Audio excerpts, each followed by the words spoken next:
देवगढ़ गांव घने जंगलों और ऊंचे पहाड़ों के बीच बसा एक शांत गांव। लेकिन इस गांव की शांति के पीछे एक ऐसा रहस्य छुपा था जिससे हर कोई डरता था।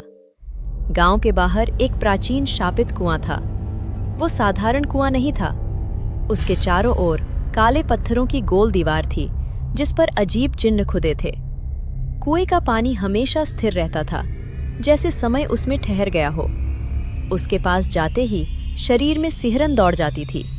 गांव में पीढ़ियों से एक बात कही जाती थी, ये कुआं नहीं, पाताल का द्वार है। जो इसमें जाता है वो या तो लौटता नहीं या बदल कर लौटता है। कहा जाता था कि रात को कुएं से रोने की आवाज़ आती है और कभी-कभी पानी में किसी स्त्री का चेहरा दिखाई देता है। लेकिन हर कहानी में कुछ लोग ऐसे होते हैं जो डर को चुनौती समझते हैं। देवगढ़ में ऐसी ही 3 सहेलियां थीं, समायरा, फलक और नूर। उन्हें क्या पता था कि उनकी दोस्ती उन्हें एक ऐसी दुनिया में ले जाएगी जहां से लौटना आसान नहीं था। उस दिन तीनों सहेलियां कुएं के पास आई थीं। अगले दिन समायरा का विवाह था। सूरज ढल चुका था। आकाश लाल से काला हो रहा था। पेड़ों की परछाइयां जमीन पर अजीब आकृतियां बना रही थीं। समायरा कांपते हुए बोली, बस करो, बहुत हो गया, मुझे ठंड लग रही है, घर चलते हैं। कल से तू ससुराल चली जाएगी, आज तो तुझे जाने नहीं देंगे। नूर चुपचाप कुएं के पानी में देख रही थी। उसकी आंखें जैसे किसी को खोज रही थीं। अचानक उसने फुसफुसाकर कहा, किसी ने मुझे बुलाया? कौन? नूर ने जवाब नहीं दिया। वो धीरे धीरे कुएं के और पास गई। अचानक उसके चेहरे का रंग उड़ गया। वो नीचे है। इससे पहले कोई कुछ समझ पाता, कुएं के अंदर से काला धुआं उठा और बिजली की तेजी से नूर को अंदर खींच लिया। नूर! दोनों सहेलियां चीख पड़ी। कुएं में सिर्फ अंधेरा था। नूर गायब हो चुकी थी। दोनों गांव भागी, लोगों से मदद मांगी, लेकिन गांव वालों के चेहरों पर सिर्फ डर था। वो अब वापस नहीं आएगी। उस कुएं से कोई नहीं लौटता। गांव के बाहर एक अघोरी रहता था। कहा जाता था वो इस कुएं के रहस्य को जानता है। अघोरी ने उनकी बात सुनी और बोला, ये मृत्यु का कुआं है। अंदर अंधकार लोक है। वहां समय नहीं चलता। वहां भावनाएं भी हथियार बन जाती हैं। हमें अपनी सहेली चाहिए। अघोरी ने उन्हें एक मंत्र दिया, जो देखो उस पर विश्वास मत करना। अंधकार तुम्हारे डर से शक्ति लेता है। रात में दोनों कुएं के पास गईं, हाथ पकड़कर छलांग लगा दी। उन्हें लगा जैसे वे अंतहीन अंधेरे में गिर रही हों। अचानक तेज रोशनी। वे एक अजीब दुनिया में थीं। आकाश काला था, जमीन राख जैसी थी। दूर एक विशाल काला किला था। तभी एक नकाबपोश प्रहरी सामने आया। तुम धरती लोक से आई हो अपनी सहेली को ढूंढने। वे उसके पीछे चल पड़ी। किले के अंदर सिंहासन पर नूर बैठी थी। उसकी आंखें नीली चमक रही थीं। चेहरे पर अजीब शांति थी। घर चलो, मेरा घर यही है, उसने बताया। 20 वर्ष पहले गांव के लालची जमींदार बलवंत ने उसके पति की हत्या की और उसे भी मारकर इसी कुएं में फेंक दिया। मरते समय उसकी आत्मा बदले की आग में जल रही थी। अंधकार लोक ने उसे शक्ति दी। वह इस दुनिया की मालकिन बन गई। मैं बदला लेने वापस गई।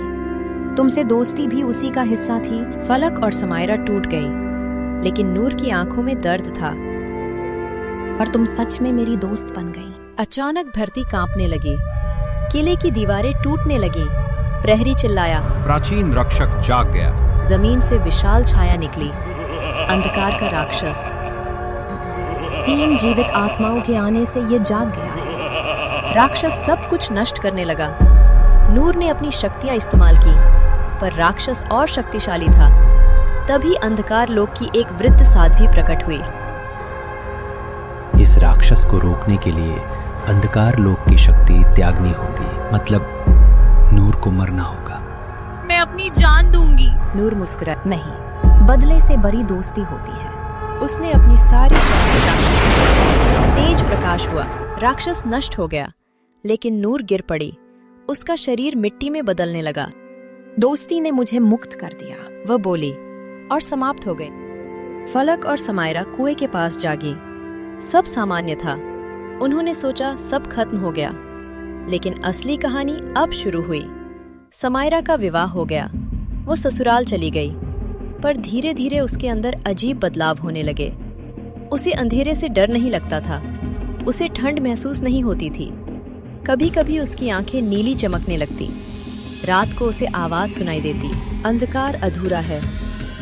एक दिन उसने आईने में देखा, उसके पीछे नूर खड़ी थी। फलक ने गांव के अघोरी से बात की। अघोरी बोला, नूर की शक्ति समाप्त नहीं हुई, वह किसी जीवित शरीर में प्रवेश कर चुकी है। किसमें? अघोरी चुप रहा। एक रात समायरा जंगल में चली गई। फलक पीछे पीछे गई। वो उसी कुएं के पास पहुंची। समायरा की आंखें नीली चमक रही थी। वो बोली, नूर की शक्ति समाप्त नहीं हुई, उसने मुझे चुना है। फलक डर गई। समायरा मुस्कुराई। अब मैं अंधकार और प्रकाश दोनों हूँ। समायरा ने बताया, नूर मरते समय अपनी शक्ति अकेली नहीं छोड़ सकती थी। उसने अपनी शक्ति समायरा को दे दी। अब समायरा अंधकार लोक और धरती दोनों की रक्षक थी।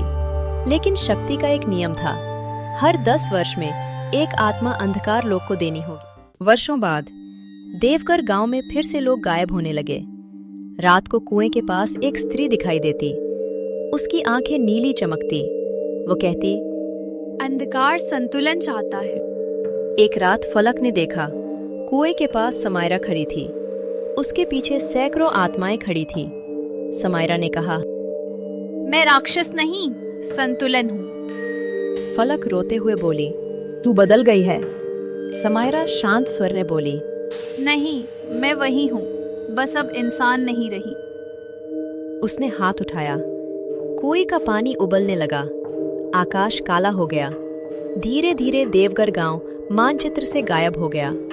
जहां गांव था वहां अब सिर्फ जंगल और वह प्राचीन कुआं था। लोग कहते हैं, आज भी रात को उस कुएं से आवाज आती है। 3 परछाइयां दिखाई देती हैं, नूर, समायरा और कोई तीसरी आत्मा जो अगले आगंतुक का इंतजार कर रही है। कुछ दरवाजे खोलने के लिए नहीं होते और कुछ दोस्तियां हमेशा खत्म नहीं होती, वे अंधकार बन जाती हैं।